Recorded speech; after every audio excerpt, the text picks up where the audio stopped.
그곳에 달려간 저라 주님의 이름은 주님의 이름은 바람만 서는 그곳에 달려간 저라리 주님의 이름은 바람만 서는 그곳에 달려간 저라 영광스러운 주의 이름 영광스러운 주의 이름 영광스러운 주의 이름 영광스러운 주의 이름 찬양 영광스러운 주의 영광스러운 주의 이름 영광스러운 주의 영광스러운 주의 이름 찬양 영광스러운 주 찬양 영광스러운 주의 이름 찬양 영광스러운 주의 이름 영광스러운 주의 이름 찬양 영광의 깊게 박수 영광 돌려드립니다. 할렐루야 주님의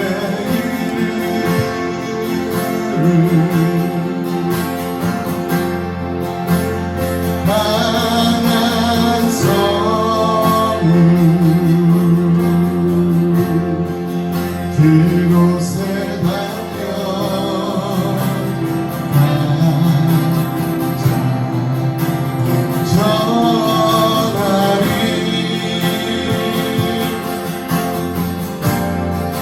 주님의 이름은 강한 성문 그곳에 달려간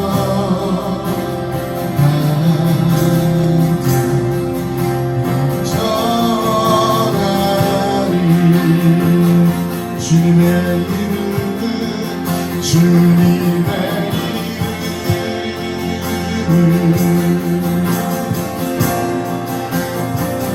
강한 성문 그곳에 달려간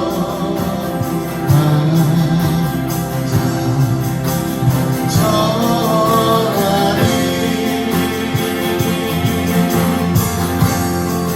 주님의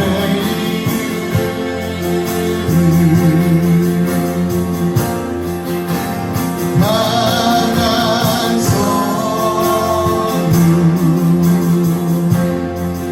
그곳에 달려간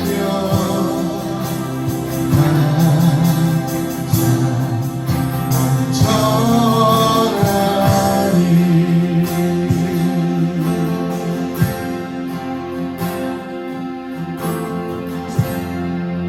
혼자서만 세상을 사는 듯이 주가 멀어 보이기만 할 때 우리는 바라보아야만 해 우리에게 오셨던 그 주님을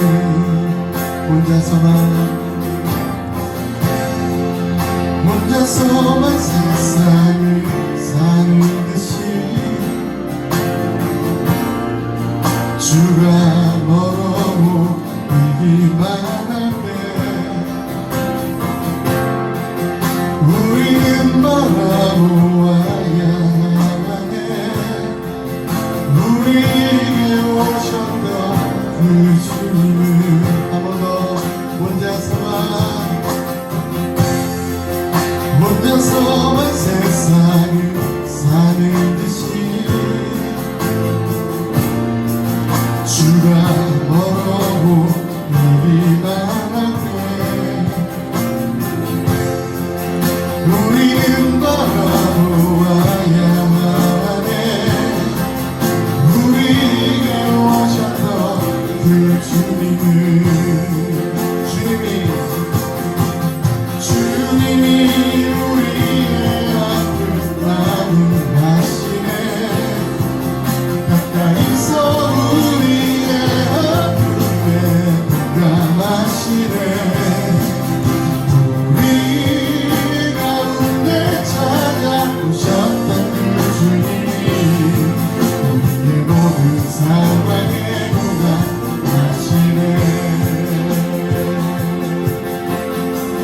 한 번 더 주님을 바라보시면서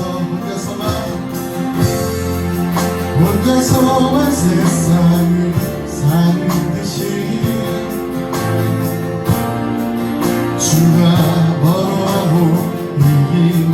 하네. 우리는 바라보아야 하네. 우리에게 오셨던 그 주님을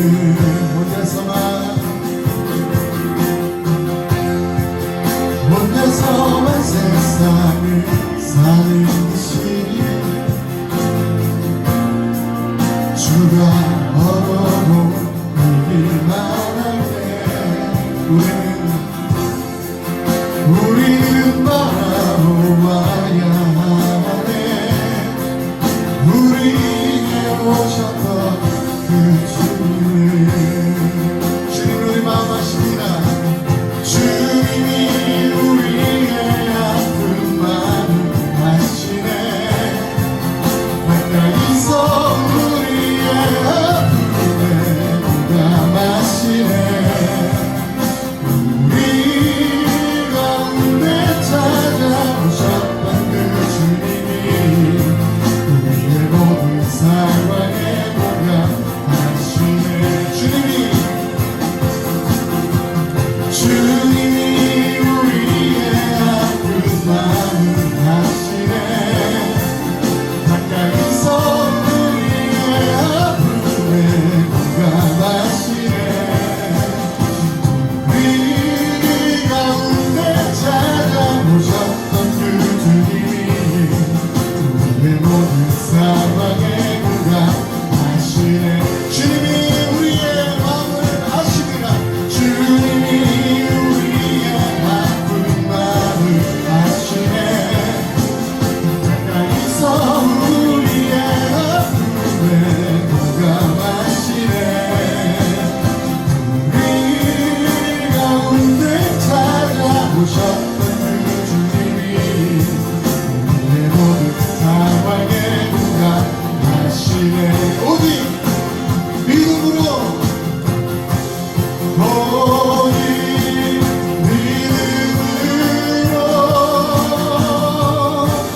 믿음으로 내가 살리라. 아멘. 오직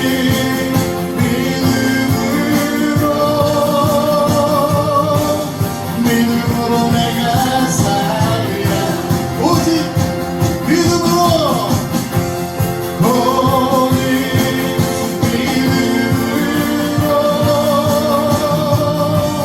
믿음으로 내가 살리라. 오직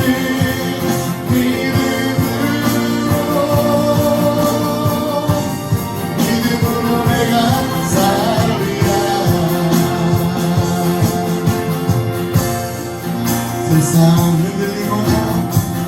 세상을 흔들리고 사람들은 변하여도 나는 주를 섬기리. 주님의 사랑은 영원히 변하지 않네. 나는 주를 신뢰해. 믿음 흔들리고 사람들 주를 떠나도 나는 주를 섬기리. 주님의 나라는 영원히 쇠하지 않네. 나는 주를 신뢰해. 믿음으로 고백하십시다.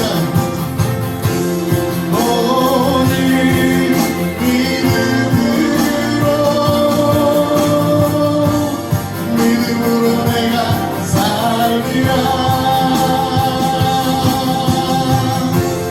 오직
사랑은 영원히 변하지 않네. 나는 주를 신뢰해. 믿음 흔들리고 사람들 주를 떠나고 나는 주를 섬기리. 주님의 나라는 영원히 쇠하지 않네. 나는 주를 신뢰해. 오직 믿음으로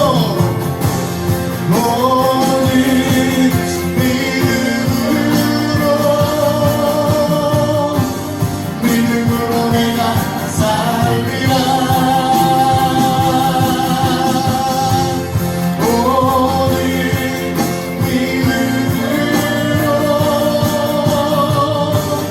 믿음으로 내가 한 번 더 믿음으로 살리라. 오직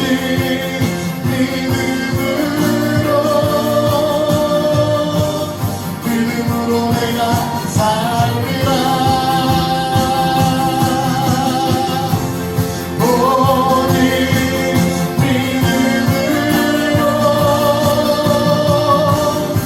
믿음으로 내가 한 번 더 믿음으로 주님을 바라보시면서 오직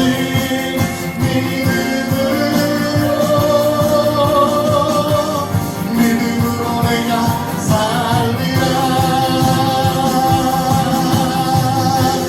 오직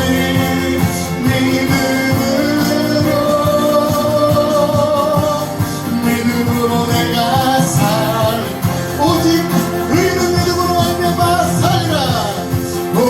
오직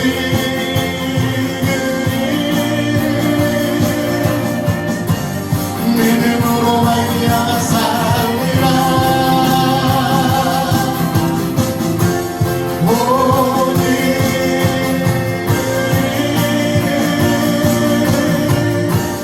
믿음으로 말미암아 살리라. 오직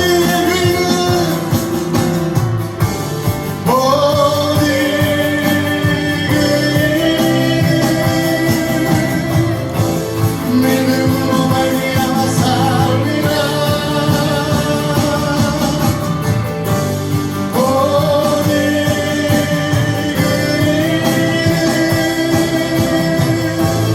믿음으로 말미암아 살리라. 믿음으로 말미암아 살리라. 믿음으로 말미암아 살리라. 주가 일하시네. 주가 일하시네. 주께 맡기지 않는 자에게. 아멘. 주가 일하시네. 주가 일하시네. 신뢰하며 걷는 자에게 주님이 일하십니다. 주가 일하시네. 주가 일하시네. 주께 맡기지 않는 자에게. 주가 일하시네. 주가 일하시네. 신뢰하며 걷는 자에게. 주가 일하시네. 주가 일하시네. 주가 일하시네. 주께 맡기지 않는 자에게.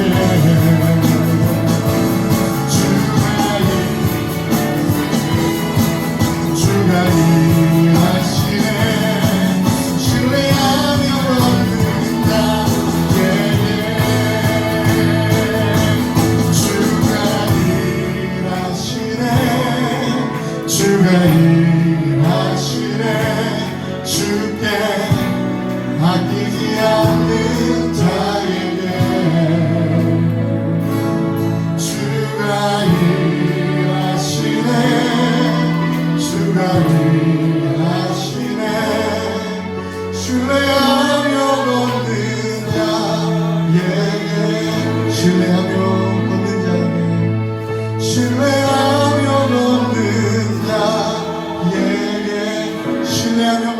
걷는 나에게 신뢰하며 걷는 나에게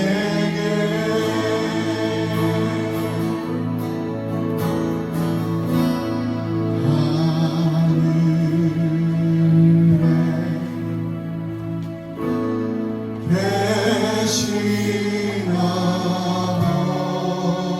아버지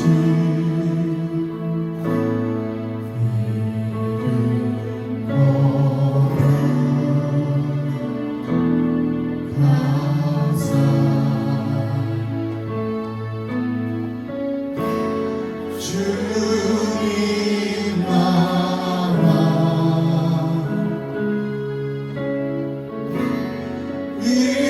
임하시고 뜻이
그리스 로마 신화를 읽어보면 아폴론이라고 하는 신과 다프네라고 하는 신이 등장을 합니다. 아폴론은 남자 신이고 다프네는 여자 신입니다. 사건의 발단은 아폴론이 다프네를 짝사랑하면서부터 시작이 되었습니다. 어느 날 아폴론이 에로스 또는 큐피드라고도 그렇게 이야기하는데요. 이 에로스라고 불리우는 소년하고 같이 놀게 되어집니다. 같이 놀이를 하다가 서로 다툼이 벌어졌어요. 그래서 아폴론이 어린 큐피드를 야단을 쳤습니다. 야단을 맞은 큐피드가 열이 받았어요. 화가 단단히 났어요. 그래서 이 큐피드가 언덕 위로 올라갑니다. 언덕 위로 올라가서 아주 화를 잘 쏘거든요. 이 큐피드가 화살 2개를 가지고 하나는 아폴론을 쏘고 하나는 다프네를 향해서 화를 쏩니다. 그런데 아폴론을 향해서 쏜 화살은 금화살이고 다프네를 향해서 쏜 화살은 납으로 되어진 화살이었어요.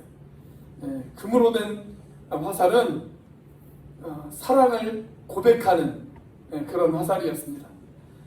그래서 아폴로는 열심히 사랑을 고백을 하게 되어져요. 다프네가 맞은 납으로 된 화살은 어떤 화살이냐면 사랑을 거절하는 화살입니다. 자, 그날부터 어떤 일이 벌어졌을까요? 아폴로는 이전보다 더욱 다프네를 사랑하게 되었습니다. 그래서 다프네를 향해서 매일같이 사랑을 고백하게 되어져요. 자, 그런데 다프네가 맞은 화살은 어떤 화살이라고요? 사랑을 거절하는 화살이에요. 거절하는 화살. 그래서 계속 거절하면서 도망을 갑니다. 그러던 어느 날 아폴론이 다프네를 쫓아가다가 더 이상 다프네가 도망갈 수 없는 절벽으로 몰아세웁니다. 절벽에서 더 이상 도망갈 수 없다는 사실을 깨달은 이 다프네는 울면서 자기의 아버지에게 이렇게 기도를 해요. 자기 아버지도 신이었거든요. 자기 아버지에게 이렇게 기도를 해요. 아버지, 제가 이렇게 아름다운 얼굴과 아름다운 몸매를 가져서 이 고생을 하고 있습니다. 그러니까 저에게 저를 변화시켜 주세요. 제가 이런 아름다운 모습이 아니라 저를 차라리 나무로 만들어 주세요. 이렇게 기도를 해요. 자, 그래서 다프네는 월계수 나무로 변신이 됩니다. 변화가 됩니다. 월계수 나무로 변해버렸어요. 자, 그러자 아폴론이 그 나무를 끌어안고 이렇게 울부짖습니다. 다프네요, 네가 비록 나무로 변했다 할지라도 나는 너를 갖고야 말 것이다. 그렇게 이야기를 해요. 그러면서 그 월계수 잎을 따고 월계수 가지를 잘라서 그것으로 자기의 화살과 자기의 화살통을 장식을 해요. 그리고 이렇게 이야기를 합니다. 앞으로 나는 너의 잎과 가지로 월계관을 만들어서 전쟁에서 승리하고 돌아온 나의 용사들에게 그 월계관을 씌워줄 것이다. 그렇게 이야기를 합니다. 실제로 이 이야기가 영향을 끼친 사건이 어떤 사건이냐면 고대 그리스 올림픽이에요. 고대 그리스 올림픽. 그래서 올림픽의 우승자들에게 뭘 씌워줍니까? 월계관을 씌워줍니다. 이 이야기에서 나왔어요. 올림픽 때 월계관을 씌워주는 그 유래가 어디에서 생겼냐면 이 그리스 신화에서 그 유래를 우리가 찾아볼 수가 있습니다. 지난 금요일날 32회 올림픽이 시작이 되어졌습니다. 그런데 여러분, 제1회 올림픽, 제1회 올림픽이 어디에서 열린지 혹시 아세요? 그리스에서 열렸습니다. 고대 올림픽의 발상지였던 그리스에서 제1회 올림픽이 열렸어요. 여러분, 올림픽의 꽃, 올림픽에서 가장 중요하게 생각하는 경기가 있다면 그 경기가 무슨 경기일까요? 마라톤입니다. 마라톤. 자, 제1회 올림픽을 그리스에서 열었는데 그때 마침 마라톤의 우승자가 어느 나라 사람이었냐면 그리스 사람이었습니다. 이 마라톤의 우승자가 마라톤에서 우승을 하고 난 뒤에 고대 올림픽위원회에서는 이 사람에게 월계관을 씌워줬어요. 실제로 고대 올림픽에서 했던 그대로 이 사람에게 월계관을 씌워주었다고 합니다. 자, 오늘 본문 말씀을 보면 바울 사도는 자기 인생의 마라톤 경주를 다 마쳐갈 무렵에 이제는 자기 인생을 정리해야 될 시점이라는 것을 직감적으로 이 바울 사도가 깨달았습니다. 그럼 어느 날 이 바울 사도가 이런 고백을 하나님 앞에 드립니다. 오늘 디모데후서 4장 6절의 말씀부터 한번 보도록 하겠습니다. 4장 6절 같이 한번 읽어보겠습니다. 시작. 전자와 같이 내가 벌써 부어지고 나의 떠날 시각이 가까웠도다. 사람들은 인생을 가리켜서 마라톤 경기와 같다, 그렇게 이야기를 하죠. 자기에게 주어진 마라톤과 같은 인생의 경주가 거의 끝나갈 무렵, 그리고 이제 자기 인생의 결승점이 자기에게 가까이 왔다라는 것을 깨달은 무렵, 이 바울은 이런 유명한 고백을 저와 여러분들에게 남깁니다. 오늘 본문 말씀입니다. 7절과 8절 말씀 같이 한번 읽어보겠습니다. 시작. 나는 선한 싸움을 싸우고 달려갈 길을 마치고 믿음을 지켰으니 이제부터는 나를 위하여 의의 면류관이 예비되었으므로 주 곧 의로우신 재판장이 그날에 내게 주실 것이며 내게만 아니라 주의 나타나심을 사모하는 모든 자에게도니라. 자, 바울은 선한 싸움을 다 싸웠습니다. 그리고 달려갈 길을 마쳤습니다. 지금까지 그는 복음을 위해서 열심히 최선을 다해서 노력을 했습니다. 때때로는 줄이기도 했습니다. 때때로는 사람들의 돌에 맞기도 했습니다. 때때로는 목마르기도 했습니다. 때때로 헐벗기도 했습니다. 그는 3번 태장을 맞는 그런 형벌을 그가 당하기도 했습니다. 때로는 동족 때문에 자기의 동족들에게 버림을 받기도 했고, 때로는 이방인들에게 차가운 시선을 당하기도 했습니다. 자, 이제 그렇게 모든 달려갈 길을 다 달려가고, 그리고 그가 싸워야 될 모든 선한 싸움을 다 싸우고, 이제 바울이 뭐라고 고백을 합니까? 이제부터는 나를 위하여 의의 면류관이 예비되어져 있다. 그리고 의로우신 재판장 되신 우리 주님께서 나에게 그 의의 면류관을 씌워줄 것이다. 그렇게 이야기합니다. 사랑하는 여러분, 이 의의 면류관을 저와 여러분들도 소유할 수 있게 되어지기를 주의 이름으로 축복합니다. 아멘. 이것은 바울에게만 약속되어진 멸류관은 아니에요. 오늘 바울도 그 사실을 우리에게 명확하게 가르쳐주고 있어요. 자, 8절 중간 정도에 보면 바울이 뭐라고 이야기합니까? 이 멸류관은 내게만 아니라 누구에게도 주신다고요? 주의 나타나심을 사모하는 모든 자에게도 예비되어져 있는 멸류관이다. 그렇게 이야기를 합니다. 자, 여러분들도 그 멸류관을 쓰실 수 있기를 주의 이름으로 축원합니다. 아멘 하신 분들만 쓰게 되어질 줄로 믿습니다. 우리가 헬라에 보면 이 멸류관이라고 하는 단어가 두 개가 있어요. 두 개의 단어가 있습니다. 자, 하나의 단어는 스테파노스라고 하는 단어입니다. 스테파노스. 이 멸류관은 전쟁이나 아니면 운동 경기에서 승리한 승리자가 쓰는 멸류관. 그것이 바로 스테파노스예요. 사도행전에 보면 스데반이라고 하는 사람이 등장을 하죠. 이 스데반이라고 하는 말이 이 단어에서 나왔어요. 스테파노스라고 하는 단어에서 나왔어요. 그래서 스데반이라고 하는 이름의 뜻은 어떤 뜻을 가지고 있냐면 멸류관이라는 뜻을 가지고 있습니다. 멸류관. 자, 또 하나는 디아데마라고 하는 단어가 있어요. 디아데마. 이것도 멸류관을 말하는데 특별히 이것은 왕이 쓰는 멸류관입니다. 왕들을 위해 준비되어진 멸류관. 그것이 바로 디아데마입니다. 자, 그렇다면 오늘 본문 속에 등장하는 이 의의 멸류관, 이 의의 멸류관은 이 둘 중에 어떤 멸류관을 말하는 것일까요? 이것은 스테파노스를 말하는 것입니다. 스테파노스. 이 멸류관은 그리스도인들을 위해 준비되어진 멸류관, 모든 그리스도인들을 위해 준비되어진 멸류관. 우리가 선한 싸움을 다 싸우고 결승점을 향해서 힘차게 달려온 그 승리자들을 위해서 준비되어져 있는 멸류관. 그 멸류관이 바로 의의 멸류관입니다. 여러분, 성경은 우리에게 많은 멸류관을 약속해 놓고 있어요.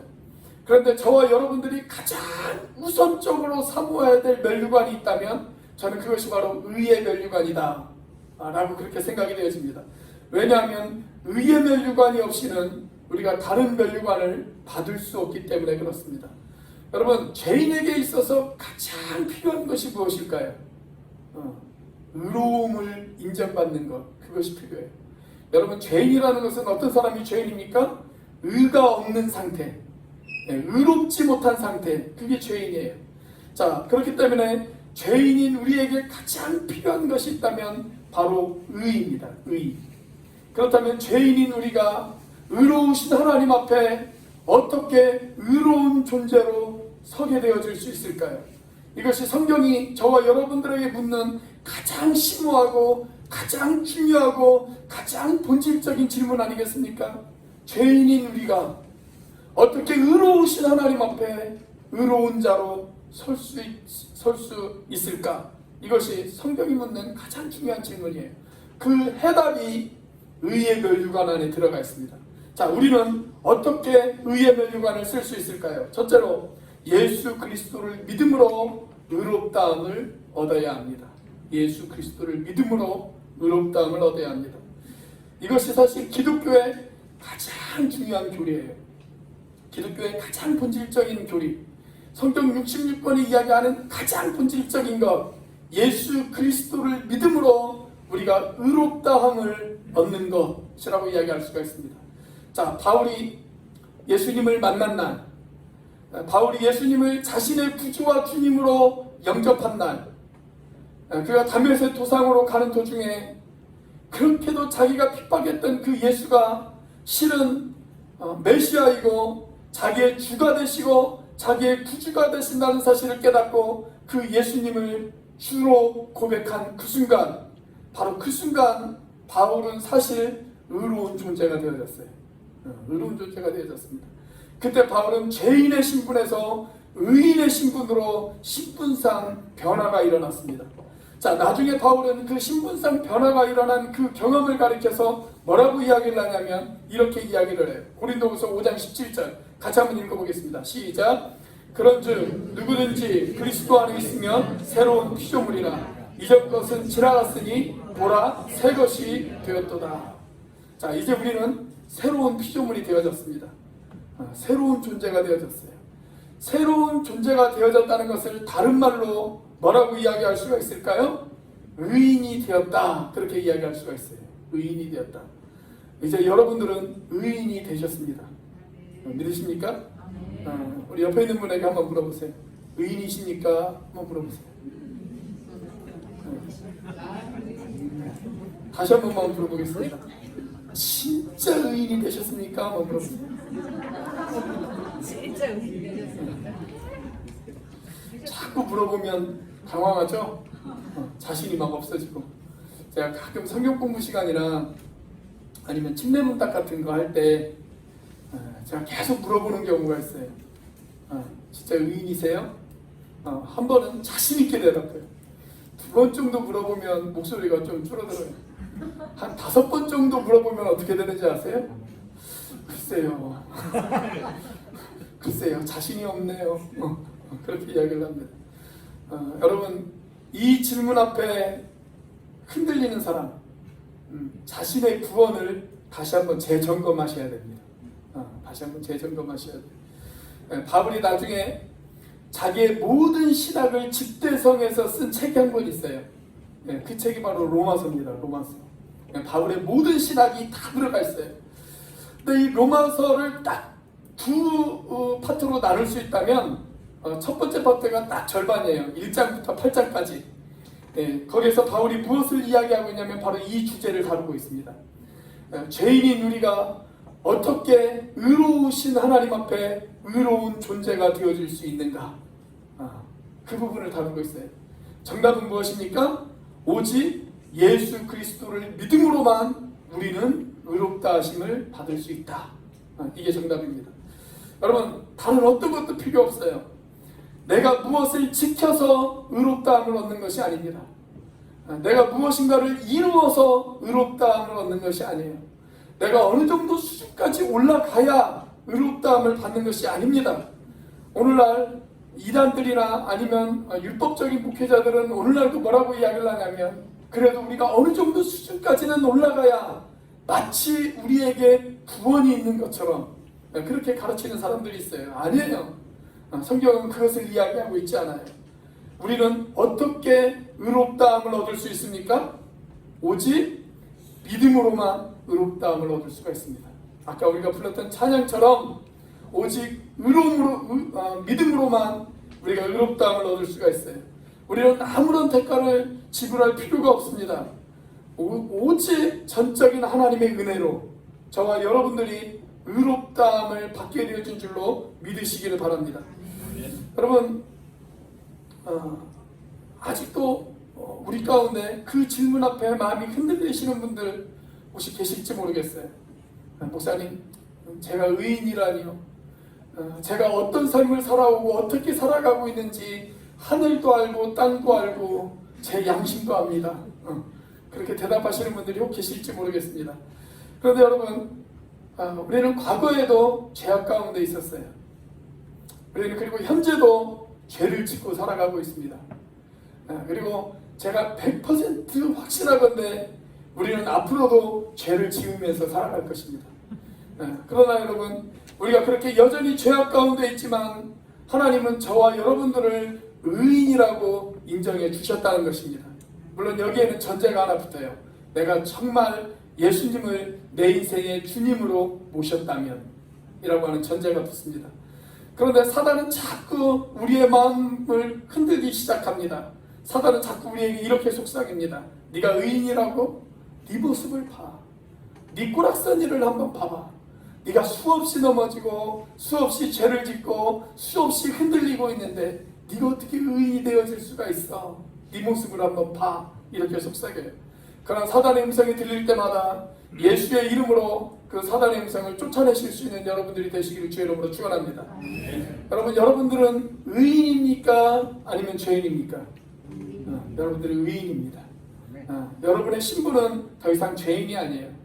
의인이에요. 의인. 여러분은 신분상 의인이 되어졌어요. 이것을 가리켜서 신학적인 용어로 뭐라고 이야기를 하냐면 칭의라고 그렇게 이야기를 합니다. 칭의. 이 칭의라고 하는 말은 원래 재판 용어입니다. 재판관이 선언을 해주는 거예요. 이제부터 너는 더 이상 죄인이 아니야. 네가 과거에는 죄인이었을지 몰라도 지금부터는 죄인이 아니야. 너의 모든 죄는 이제 용서받았어. 그러므로 너는 이제부터 의로운 자야. 이렇게 재판관이 선언을 해주는 거예요. 그것이 바로 칭의예요. 여러분, 재판장 되신 우리 하나님께서 저와 여러분을 의로운 자라고 인정해 주셨습니다. 그리고 하나님의 그 선언은 영원에서부터 영원까지 유효합니다. 그렇기 때문에 여러분들은 의인입니다. 더 이상 죄인이 아니에요. 의인이에요. 여러분들이 예수님을 참으로 믿고 그분을 여러분들의 인생의 주님으로 받아들였다면 이제 여러분들은 더 이상 죄인이 아닙니다. 의인이 되셨습니다. 그것이 저와 여러분들의 신분이에요. 자, 그렇다면 다시 하나만 물어보도록 하겠습니다. 여러분, 우리가 의인이 되어진 것, 그것은 내 신분이 먼저 변했을까요? 아니면 내 행동이 먼저 변했을까요? 신분이 바뀌어서 의인이 되었습니까? 아니면 내 행동이 바뀌어서 의인이 되어졌습니까? 네, 신분이 먼저 바뀌었습니다. 행동이 먼저 바뀐 것이 아니고 신분이 먼저 바뀌었어요. 제가 침례교인들은 무엇을 믿는가 그 성경 공부할 때도 말씀을 드린 기억이 나는데, 저는 대통령 선거가 끝날 때마다 늘 주의를 갖고 또 이렇게 유심히 지켜보는 것이 하나가 있습니다. 그게 뭐냐면 대통령으로 당선되어지고 난 사람들이 바로 직후에 인터뷰하는 장면들, 저는 그걸 상당히 좀 주의 깊게 보고 있습니다. 여러분, 선거가 막 끝나고 대통령으로 당선된 그 내외가 텔레비전에 등장을 하잖아요. 그때 텔레비전에 비치는 모습을 보면요, 여간 어색할 수가 없어요. 대통령으로 당선된 사람은 그래도 조금 오랫동안 정치 활동을 했던 사람이라 그래도 좀 나아요. 그런데 영부인들의 모습을 보면 상당히 어색합니다. 상당히 어색해요. 현재 대통령 내외도 그랬고 과거의 대통령 내외들도 다 그랬어요. 특별히 영부인들을 보면 손을 올려야 되는지 내려야 되는지, 얼굴에 웃음을 띄어야 될지 말아야 될지 되게 엉거주춤할 때가 있어요. 손을 흔들어도 흔드는 표정이 자연스럽지가 않아요. 웃어도 웃는 것 같지가 않아요. 여러분, 왜 그럴까요? 하루아침에 신분이 바뀌어서 그래요. 하루아침에 그들의 신분이 바뀌었기 때문에 뭘 하든지 어색해요. 그런데 그분들이 한 1년쯤 지나서 이제 대통령 대회가 해외로 순방길에 오를 때 비행기에 딱 올라가서 손 흔드는 것을 보면 어떻습니까? 아주 자연스럽습니다. 손 흔드는 것이 좀 익숙해졌어요. 그래서 자연스럽게 손을 흔들어요. 미소 짓는 것도 자연스럽고 손 흔드는 것도 자연스럽습니다. 여러분, 이분들이 신분이 먼저 바뀌었을까요? 행동이 먼저 바뀌었을까요? 그들의 신분이 바뀌었어요. 신분이 바뀌고 나서 나중에 행동이 바뀐 것입니다. 여러분, 영적인 원리도 마찬가지예요. 하나님께서는 우리의 행동을 먼저 바뀌고 난 뒤에 우리의 의인의 신분을 인정해 주시는 것이 아니라 우리의 신분을 먼저 인정해 주시고 그 뒤에 우리의 행동을 요구하세요. 그러므로 여러분, 때때로 우리가 아직 의인의 행동을 살지 못한다 할지라도, 내가 아직 의롭게 사는 그런 의인이 되어지지 못했다 할지라도 우리는 신분상 누구라고요? 의인입니다. 신분상 의인이에요. 여러분, 우리가 신분상 의인이 되어졌다면 이제는 어떻게 살아야 될까요? 자, 두 번째로 어떻게 우리는 의의 면류관을 쓸 수 있을까요? 예수 그리스도를 사랑함으로 의의 길을 걸어가야 합니다. 자, 이제 우리가 신분상 의인이 되어졌다면 마땅히 우리가 해야 할 일, 의의 길을 걸어가야 돼요. 의인의 삶을 살아야 돼요. 자, 그런데 이 의인의 삶은 어떻게 살아가느냐? 사랑함으로 살아갈 수가 있습니다. 사랑함으로. 자, 주님께서 우리에게 가르쳐 주신 팔복 가운데 이런 말씀이 있어요. 의에 줄이고 목마른 자는 복이 있다. 그렇게 이야기를 하셨습니다.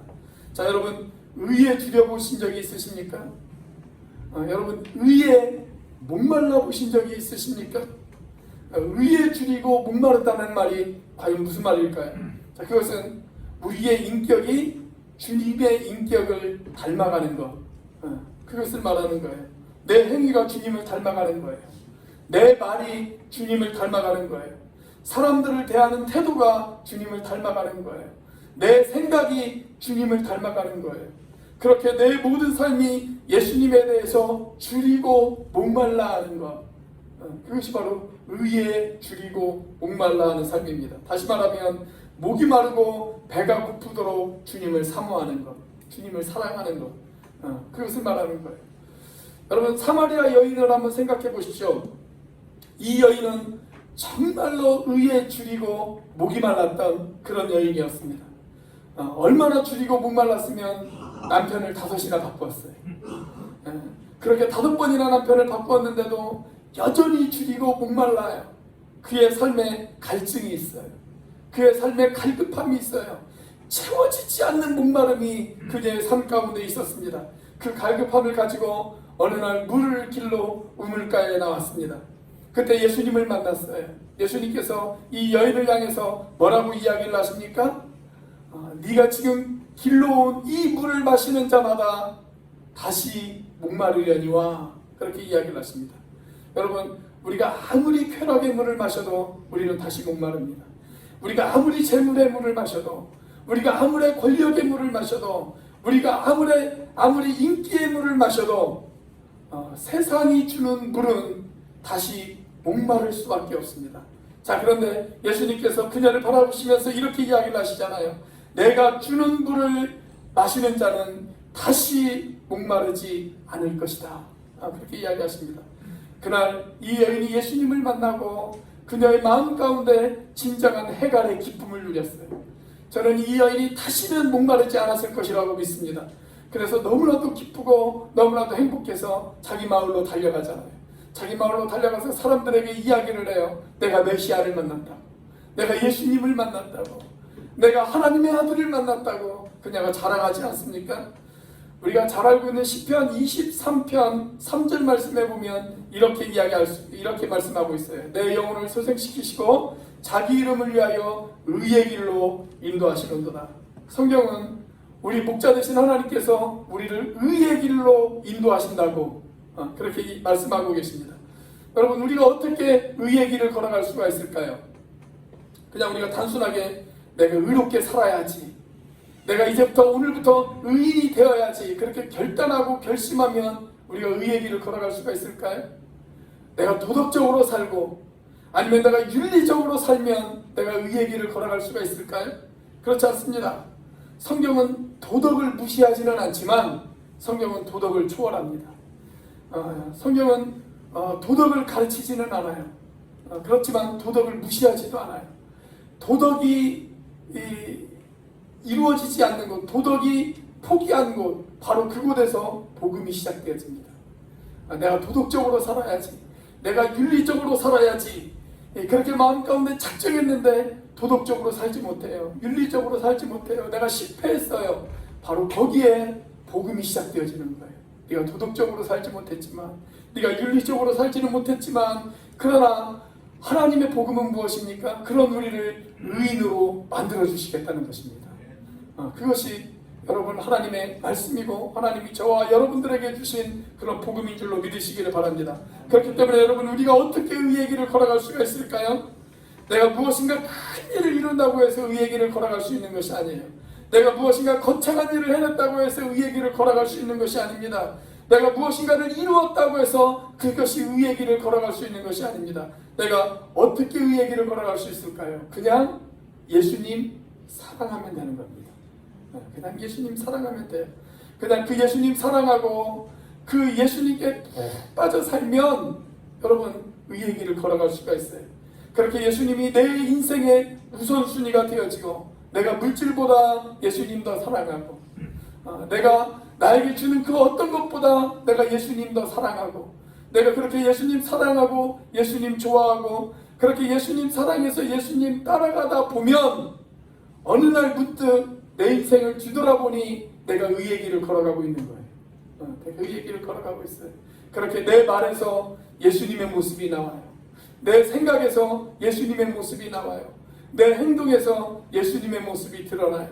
여러분, 우리가 그렇게 예수님 붙들고 예수님 사랑하고 예수님 사모하고 그분을 따라가다 보면 저와 여러분이 의의 길을 걸어갈 수 있는 줄로 믿으시기를 바랍니다.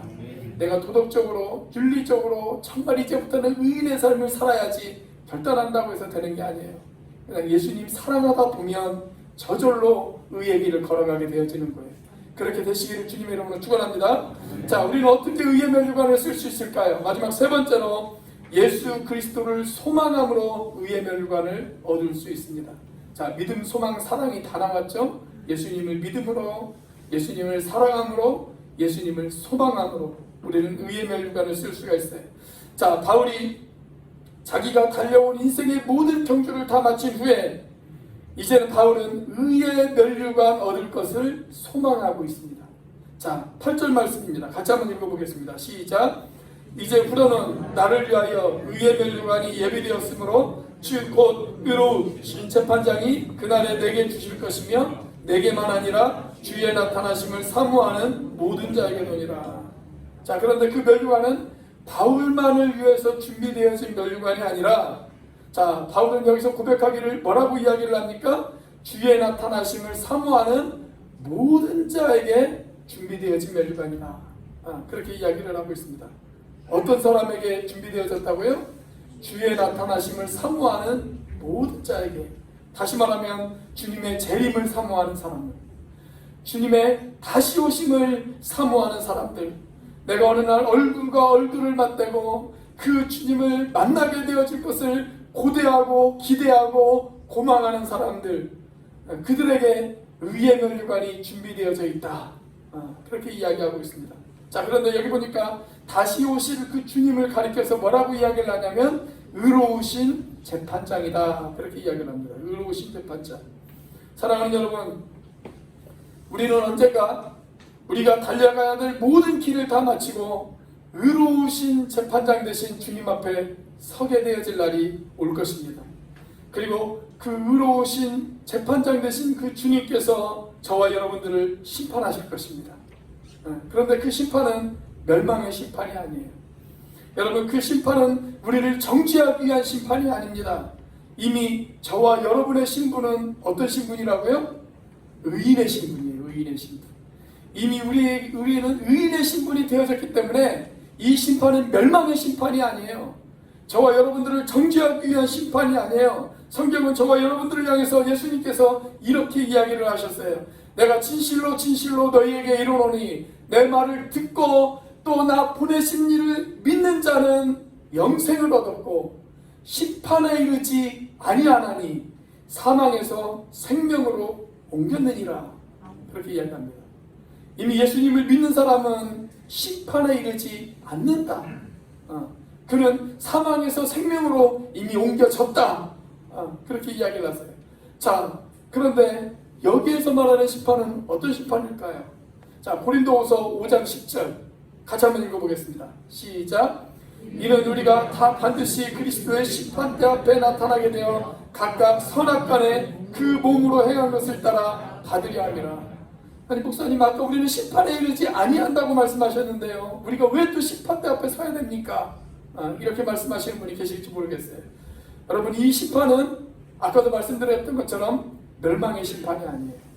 우리를 정죄하기 위한 심판이 아니에요. 우리는 정죄하기 위한 심판대에는 서지 않아요.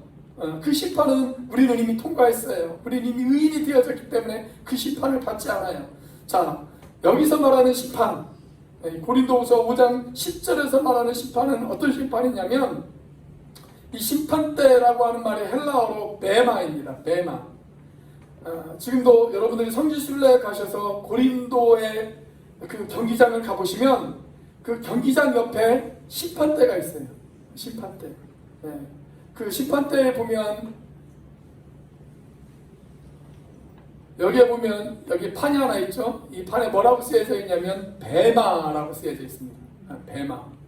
이게 심판대예요. 이 단상이 바로 심판대입니다. 여러분, 이 심판대 앞에 누가 올라가냐면 심판관이 올라가겠죠. 그리고 거기 올라가는 사람이 또 한 사람이 있어요. 누구일까요? 경기에서 우승한 사람들. 경기에서 우승한 사람들이 그 심판대에 올라갑니다. 자, 그 심판관이 하는 역할이 무엇일까요? 경기에서 우승한 사람들, 1등, 2등, 3등 우승한 사람들을 가리고 그들에게 상을 주기 위해서 심판관이 올라갑니다. 여러분, 저와 여러분들이 서야 될 심판대는 바로 그 심판대예요. 우리에게 상을 주시기 위한 심판대. 네, 여러분, 우리가 그 심판대 앞에 서게 되어질 줄로 믿습니다. 여러분, 예수님을 믿어도 정말 주님이 원하시고 주님이 기뻐하신 일을 한 사람이 있고, 또 어떤 사람은 설렁설렁 예수님 믿는 사람도 있고, 또 어떤 사람은 뺀질뺀질거리면서 예수님 믿는 사람도 있을 거 아니에요. 그렇죠? 그런데 그날 우리가 주님 앞에 서는 날, 그 모든 사람들이 똑같이 상을 받으면 얼마나 억울하겠어요. 정말 이 땅 가운데서 수고하고 애쓰고 땀 흘리고 고생한 사람이 얼마나 억울하겠습니까? 자, 여러분, 운동선수들이 피눈물을 흘리면서 연습하고 훈련하는 이유 무엇일까요? 그들이 운동장에서 자기의 달려갈 길을 다 마치고 그들이 싸워야 될 모든 선한 싸움을 다 싸우고 뱀마의 심판대 앞에 서는 날, 그들이 월교관을 받기 위해서, 월계관을 받기 위해서 그들이 힘들고 어렵고 고생스러워도 그 훈련을 참고 버티는 것 아니겠어요?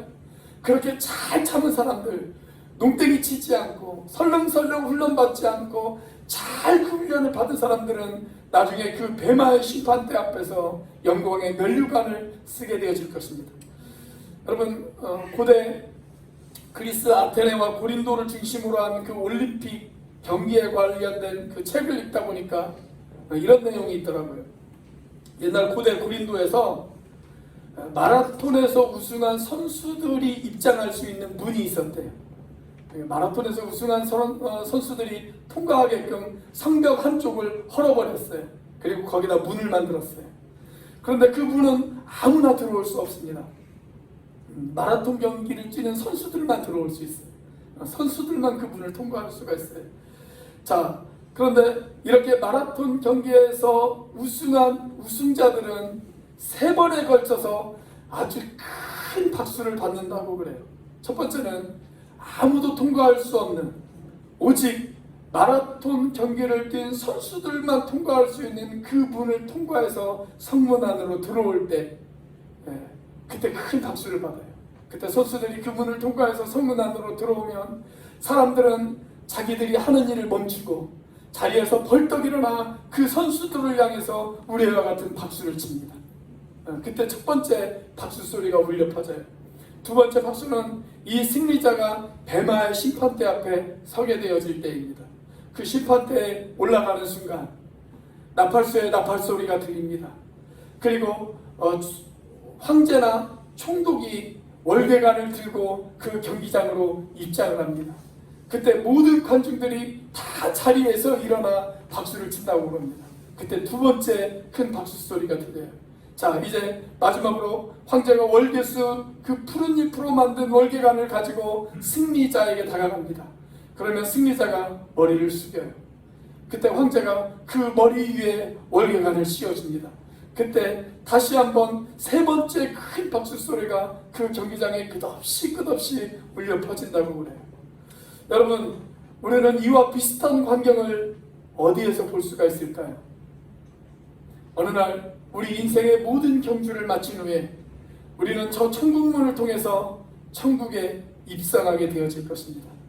그때 우리가 입장하는 그 순간 우리보다 먼저 천국에 들어간 믿음의 선배들이 그들의 자리에서 다 일어나 이제 막 천국문에 입성한 저와 여러분들을 향해서 그들은 끊임없이 박수를 칠 것입니다.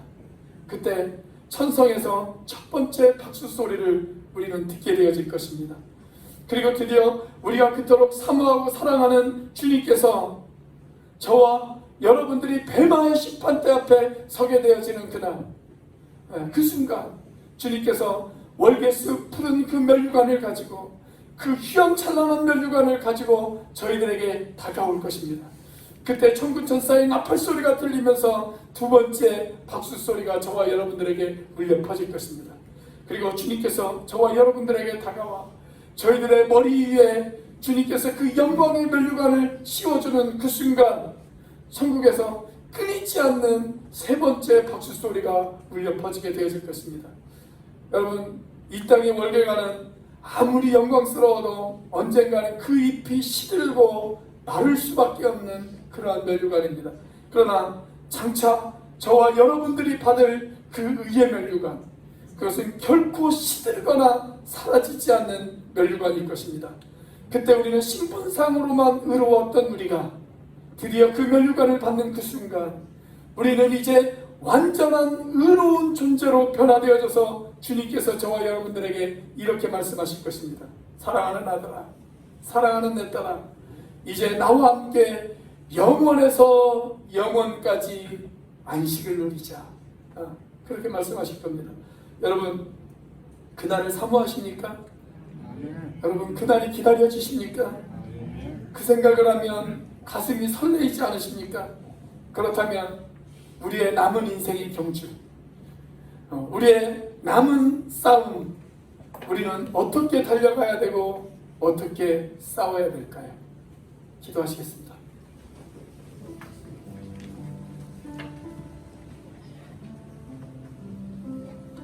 우리 시간 함께 기도하기를 원합니다. 우리가 어느 날 주님 앞에 서서 의의 면류관을 받게 되는 그 가슴 설레는 그 광경을 머릿속에 한번 그려보세요. 바로 그 자리에 제가 있고 바로 그 자리에 여러분이 있었으면 좋겠습니다. 그날 그 순간을 위해서 아직까지 끝나지 않은 우리의 믿음의 경주, 아직까지 싸워야 될 우리의 선한 싸움, 여러분, 우리가 어떻게 싸워야 하고 어떻게 달려가야 될까요? 오 주님, 내 인생 여정 끝내는 그날 승리의 개가를 부르며 의의 면류관을 받기 위해서 나의 달려갈 길 잘 달려가는 인생이 되어지기를 원합니다. 내가 싸워야 될 싸움 정말 선하게 싸워가기를 원합니다. 하나님, 믿음으로 그렇게 살아갈 수 있도록 인도하여 주시옵소서. 우리 이렇게 같이 한 목소리로 하나님 앞에 기도하도록 하겠습니다. 같이 한번 기도합니다. 하나님과 살아계시며 역사하시는 주님, 아버지 하나님을 감사합니다. 아버지 하나님, 이 시간 우리를 위하여 준비되어진 그 의의 면류관, 아버지 하나님, 그 의의 면류관을 받기 위하여 아버지 하나님, 우리의 달려갈 길, 아버지 하나님, 우리가 싸워야 될 선한 싸움, 아버지 하나님, 잘 달려가게 하시고 아버지 하나님, 그 선한 싸움을 잘 맞출 수 있는 우리들이 되어줄 수 있도록 인도하여 주시옵소서. 아버지 하나님, 그래서 우리들의 인생 여정 끝내어 아버지 하나님, 주님 앞에 서는 날 승리의 개가를 부르며 아버지 하나님, 우리도 믿음의 사랑 다음처럼 이렇게 고백하게 하여 주시옵소서. 나의 달려갈 길을 다 달려가고 나의 싸워야 될 선한 싸움을 다 싸우고 주님께서 나를 향해 의의 면류관을 준비해 놓으실 것이라고 아버지 하나님, 그렇게 고백하고 아버지 하나님, 그렇게 달려가는 우리들의 인생이 되어줄 수 있도록 하나님 역사하여 주시옵소서. 하나님, 아버지 하나님, 우리를 붙잡아 주시고 우리의 발걸음을 인도해 주시고 하나님, 우리를 붙잡아 주시옵소서. 하나님, 도와주시옵소서. 내 인생 여정 끝내요.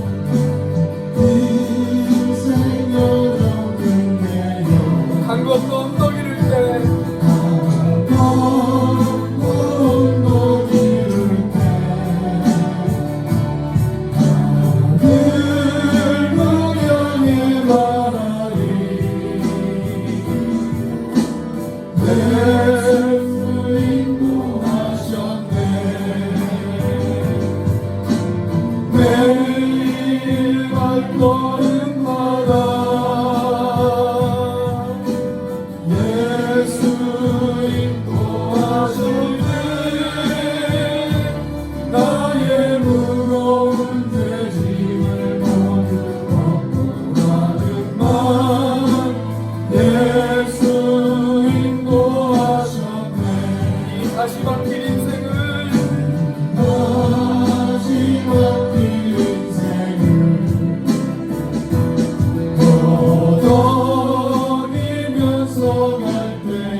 예수 인도하시네.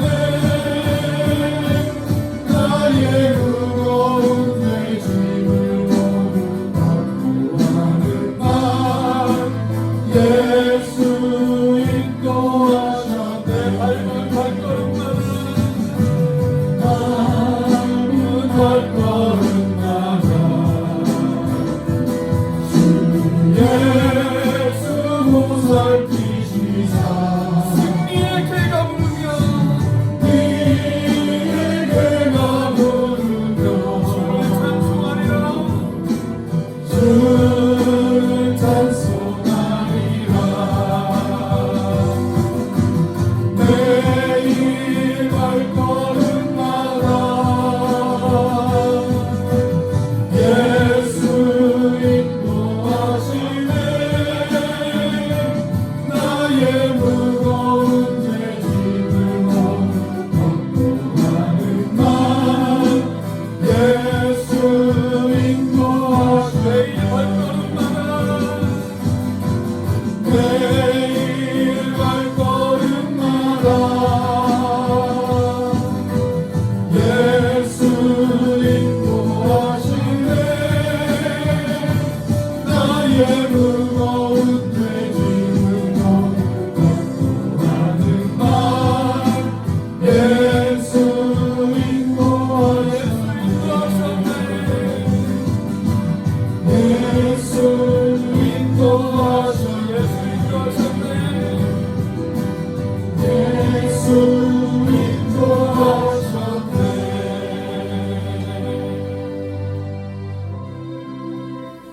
인도하셨네 사랑하는 주님, 주신 말씀을 가슴에 새깁니다.